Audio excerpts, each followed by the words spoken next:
गुरुजी शुक्राना। गुरुजी अनंतम शुक्राना हमारे गुरुजी महाराज का। ओम नमः शिवाय। शिवजी सदा सहाय। ओम नमः शिवाय। गुरुजी सदा सहाय।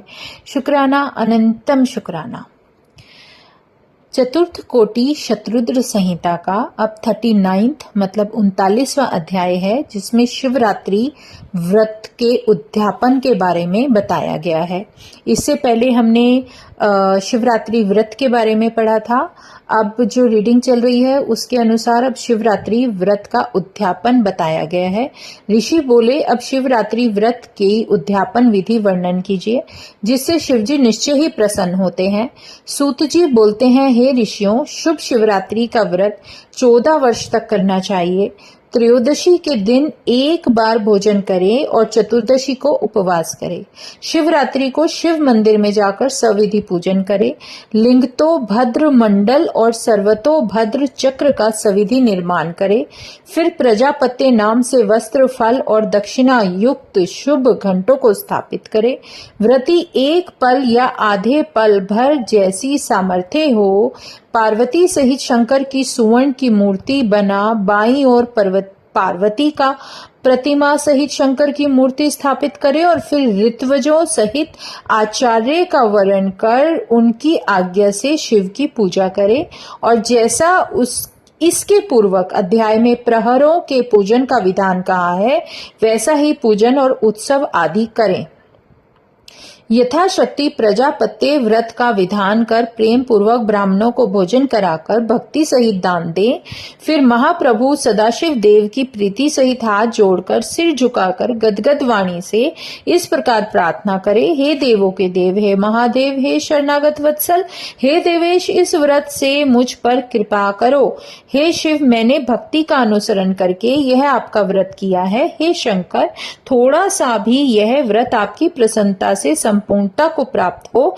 हे शंकर, मैंने अज्ञान से अथवा ज्ञान से कुछ जप पूजन किया है, वह आपकी कृपा से सफल हो। ऐसा कहते हुए पुष्प की अंजलि अर्पण कर परमात्मा शिव को नमस्कार करके प्रार्थना करे।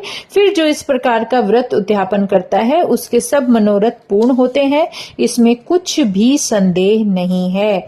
शिवरात्रि अब है 40वां अध्याय, शिवरात्रि व्रत और व्याघ्रेश्वर महात्म्य वर्णन। ऋषि बोलते हैं, हे सूजी, आपके इन वचनों से हमें बड़ा आनंद प्राप्त हुआ। अब इसी व्रत को हमें विस्तार के पूरा का पूरा विस्तार पूर्वक सुनाइए।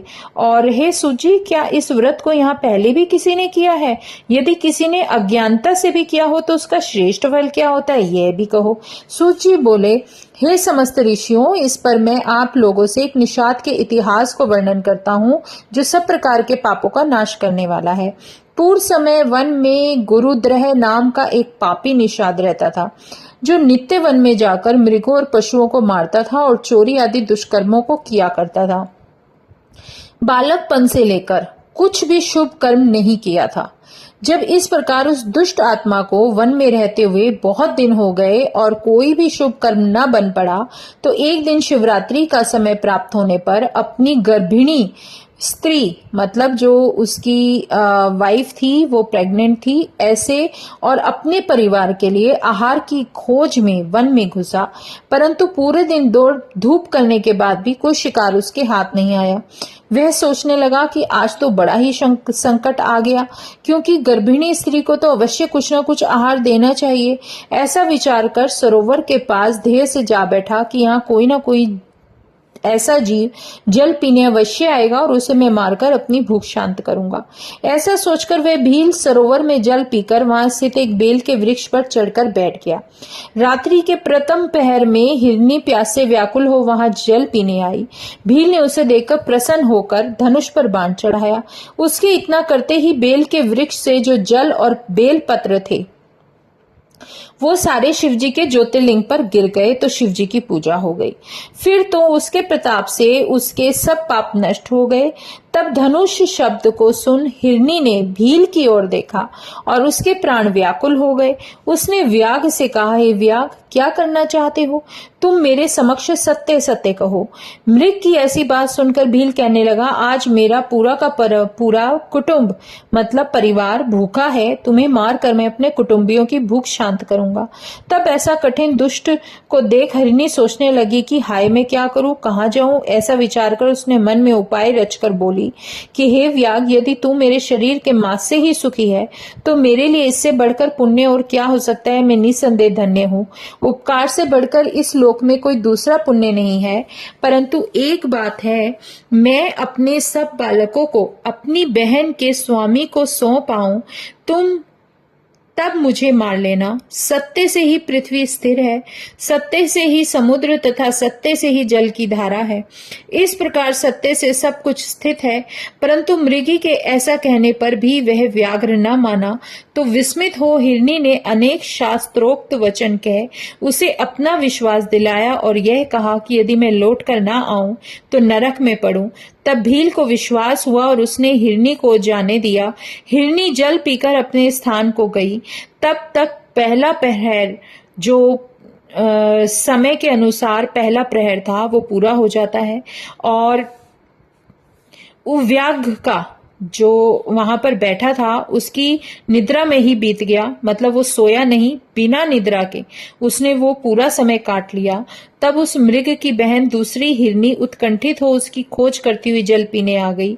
उसे देखकर भील ने धनुष खींचा तो पहले के समान ही फिर जल और बेलपत्र शिव के ऊपर गिरे। ये दूसरा पहर शुरू हो चुका था, जिससे व्याघ्र द्वारा शिवजी के दूसरे पहर का भी सुखदायक पूजन हो गया। तब हिरनी उस भील को देखकर बोली कि हे वनेचर, क्या करते हो? भील ने पहले के समान ही कहा। हिरनी बोली, हे व्याघ्र, सुनो, मैं धन्य हूं जो मेरा यह देह धारण करना सफल हुआ, क्योंकि इस अनित्य शरीर से उपकार तो होगा परंतु मेरे बाल बच्चे घर पर हैं, उन्हें अपने स्वामी को सौंप कर मैं यहाँ आ जाती हूँ। भील ने कहा, नहीं, मैं नहीं मानूंगा, मैं तो अवश्य मारूंगा। यह सुनकर हिरनी ने कहा, पहले हिरनी के समान ही शास्त्रोक्त प्रमाणों से विश्वास दिलाकर बोली कि यदि मैं ना आऊं तो मुझे नरक में भी ठिकाना न लगे। उस हिरनी के इस प्रकार वचनों को सुनकर भील ने उससे कहा कि अच्छा जा। हिरनी प्रसन्न होकर जल पीकर अपने घर गई। तब तक भील का बिना नींद के दूसरा पहर भी बीत गया और फिर तीसरा पहर आ गया। मतलब 2 प्रहर बीत गए और दोनों प्रहर में शिवलिंग के ऊपर जल और बेलपत्र दोनों ही चढ़ाए गए। परंतु हिरनी के अब तक न आने से व्याघ्र चकित होकर उसकी खोज में इधर उधर घूमने लगा। तब तक उसे एक मृग आता हुआ दिखाई दिया। उस हृष्ट पुष्ट मृग को देखकर व्याघ्र ने फिर धनुष चढ़ाकर उसे मारने की कोशिश की। इतने में कुछ एक बेलपत्र और उसके प्रारब्ध वश फिर शिव के ऊपर गिर गए, जिनसे उस रात्रि में उस भील के भाग्य से तीसरे प्रहर की शिव की पूजा भी हो गई। शिवजी ने उस पर कृपा की। इस शब्द को सुनकर मृग ने कहा, हे भील, तुम यह क्या करते हो? व्याघ्र ने उत्तर दिया कि मैं अपने कुटुंब के लिए तुझे मारूंगा। यह सुनकर हिरण प्रसन्न हो उस व्याघ्र से बोला, मैं धन्य हूँ जो यह शरीर दूसरे के उपकार के लिए लगेगा, परंतु मैं अपने बाल बच्चों को उनकी माता को सौंप कर आऊं तब तुम मुझे मारना। और व्याघ्र ने कहा, नहीं तो इसी प्रकार जो यहाँ 2 जीव आए और कहकर चले गए, अब मैं तुझे नहीं जाने दूंगा। संकट से प्राप्त होकर जो झूठाई के समय व्यतीत करता है उसका जीवन कैसे रहेगा? मृग ने कहा, मैं झूठ नहीं कहता हूँ। देखो, यह सारा चराचर सत्य में ही स्थित है। झूठ बोलने वालों का पुण्य नष्ट हो जाता है। मैं तुमसे सत्य कहता हूँ कि संध्या समय मैथुन करने से तथा शिवरात्रि के दिन भोजन करने से और झूठी गवाही देने से, किसी की धरोहर मार लेने पर तथा संध्या ना करने वाले ब्राह्मण को जो पाप होता है वह पाप मुझे लगे, यदि मैं लौटकर यहाँ ना आऊं। शिवजी कहते हैं कि तब उस मृग की ऐसी बात सुनकर व्याघ्र ने कहा, जाओ। हिरण जल पीकर अपने घर चला गया। वहां जाकर हिरनी और हिरण दोनों सब आपस में मिले और एक दूसरे को प्रणाम कर परस्पर उस वृतांत को कहने लगे और बोले कि निश्चय ही वहां जाना उचित है। सबने अपने बालकों को धैर्य दिया और जाने की तैयारी की। तब हिरनी ने कहा, पहले मैं गई थी, इससे अपनी प्रतिज्ञा पूरी करने के लिए मुझे ही जाने दो। उसका वचन सुनकर दूसरी और उससे भी छोटी तीसरी हिरनी ने कहा, नहीं, मैं तुम्हारी टहलनी हूँ, मुझे जाने दो। परंतु हिरण ने कहा, तुम नहीं, तुम दोनों यहीं रहो, मैं जाता हूँ, कारण कि माता से ही बालक की रक्षा होती है। हिरनियों ने कहा, नहीं, विधवापन सबसे कठिन दुख है, हम ही जाएंगे। वे सभी उस बालकों को धैर्य दे अपने अपने पड़ोसियों को सौंपकर शीघ्र वहां गए जहां पर वह श्रेष्ठ व्याघ्र बैठा था। तब अपने माता पिता को गए देखकर उनके सब बालक उनके पीछे पीछे यह सोचकर चल दिए कि जो दशा माता पिता की होगी वही हमको भी स्वीकार है। इस प्रकार सब उनको वहां पहुंचा देखकर वह भील प्रसन्न हो गया और धनुष पर बाण चढ़ाने लगा।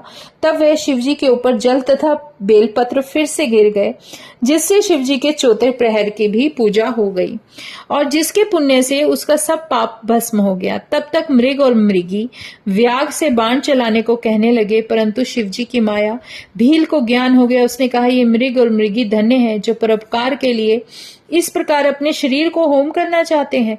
मनुष्य जन्म पाकर मैंने क्या फल पाया, जो दूसरों के शरीर को पीड़ा देकर अपने शरीर का पालन कर रहा हूँ। ऐसे पाप से मेरी क्या गति होगी, मेरे जीवन को धिक्कार है, धिक्कार है। इस प्रकार ज्ञान आते ही भील ने धनुष पर चढ़ाए बाण को उतार लिया और कहा कि हे मृग श्रेष्ठा, तुम धन्य हो, अब तुम अपने घर जाओ। भील के ऐसा कहते ही शिवजी प्रसन्न हो गए। उन्होंने पूजनीय शास्त्र सम्मत अपना स्वरूप दिखाया और कृपा कर उस भील को स्पर्श करते हुए बोले कि भील, मैं तेरे इस व्रत से प्रसन्न हूँ, तू वर मांग। व्याघ्र भी शिव के स्वरूप को देख क्षण मात्र में मुक्त हो उनके चरणों में गिर पड़ा। शिवजी ने उन्हें यह नाम देकर कृपा दृष्टि से देख दिव्य वरदान दिया और कहा कि तुम्हारे घर साक्षात राम जी निश्चित ही पधारेंगे। तुम उन्हें मित्रता कर मेरी सेवा करते हुए दुर्लभ मोक्ष को प्राप्त करना। उधर शिव का दर्शन कर मृगों को भी दुर्लभ मोक्ष की प्राप्ति हुई। सब दिव्य शरीर धारण कर विमान में बैठे शाप से छूट स्वर्ग को गए। तब से शिव जी का व्याघेश्वर नाम पड़ा और वे अर्बुदाचल पर स्थित हुए।